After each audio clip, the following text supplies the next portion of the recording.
ನಮಸ್ಕಾರ ಎಲ್ರಿಗೂ. ಇವತ್ತು ಸಿಂಪಲ್ಲಾಗಿ ತೊಗರಿಬೇಳೆಯಿಂದ ದಾಲ್ ಮಾಡೋದು ಹೇಗೆ ಅಂತ ನೋಡೋಣ.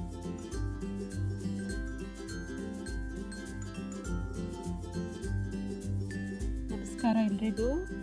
ಇವತ್ತು ಸಿಂಪಲ್ಲಾಗಿ ತೊಗರಿಬೇಳೆಯಿಂದ ದಾಲ್ ಮಾಡೋದು ಹೇಗೆ ಅಂತ ನೋಡೋಣ ಬನ್ನಿ. ಇದು ತುಂಬ ಸುಲಭ. ಈರುಳ್ಳಿ ಮತ್ತು ಟೊಮೆಟೊ ಇದ್ದರೆ ಸಾಕು. ಮೊದಲಿಗೆ ನಾನು ಎಣ್ಣೆನ ತಗೊಂಡಿದ್ದೀನಿ, 1 ಟೇಬಲ್ ಸ್ಪೂನಷ್ಟು.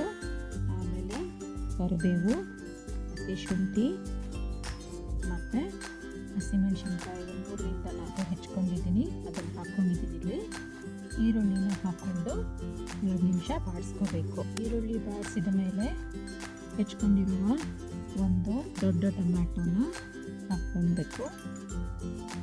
ಇದು ಹಾಕ್ಕೊಂಡಿದ್ದ ತಕ್ಷಣ ಸ್ವಲ್ಪ ಬಾಡಿಸ್ಕೋಬೇಕು ಟೊಮ್ಯಾಟೊ, ಇಲ್ಲಾಂದರೆ ದಾಲ್ಗೆ ಅಷ್ಟು ರುಚಿ ಬರೋದಿಲ್ಲ. ಟೊಮ್ಯಾಟೊ ಬಾಡಿದೆ. ಈಗ 2 ಕಪ್ ತೊಗರಿ ಬೇಳೆನ ಬೇಯಿಸ್ಕೊಂಡು ಅದಕ್ಕೆ ಹಾಕ್ಕೊಂಡಿದ್ದೀನಿ. ಆಮೇಲೆ ಇದಕ್ಕೆ ಸ್ವಲ್ಪ ಅರಿಶಿನ ಪುಡಿ ಮತ್ತು ಸ್ವಲ್ಪ ಎಷ್ಟು ಬೇಕೋ ಅಷ್ಟು ಉಪ್ಪನ್ನು ಹಾಕ್ಕೊಂಡು ಚೆನ್ನಾಗಿ ಸೌಟಿಂದ ಮ್ಯಾಶ್ ಮಾಡ್ಕೊಂಡಿದ್ದೀನಿ. ಹೊಸ ಸಿಂಪಲ್ ರೆಸಿಪಿಗೆ ನನ್ನ ಚಾನಲ್ನ ಸಬ್ಸ್ಕ್ರೈಬ್ ಮಾಡಿ.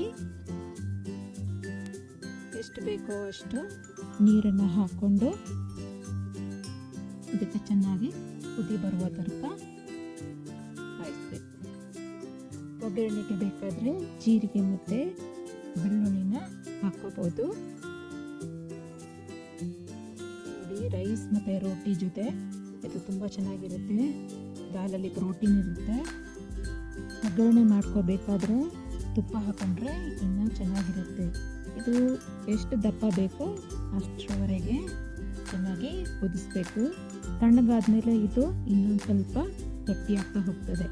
ಒಂದು ಇಡೀ ಕೊತ್ತಂಬರಿ ಸೊಪ್ಪನ್ನ ಹೆಚ್ಚಿಬಿಟ್ಟು ಹಾಕಿದ್ದೀನಿ. ಈ ರೆಸಿಪಿ ನಿಮಗೆ ತುಂಬ ಇಷ್ಟ ಆಗ್ಬೋದು ಅಂದ್ಕೋತೀನಿ. ತುಂಬ ಸಿಂಪಲ್ ಆಗಿದೆ ಫ್ರೆಂಡ್ಸ್, ಇದನ್ನು ಟ್ರೈ ಮಾಡಿ.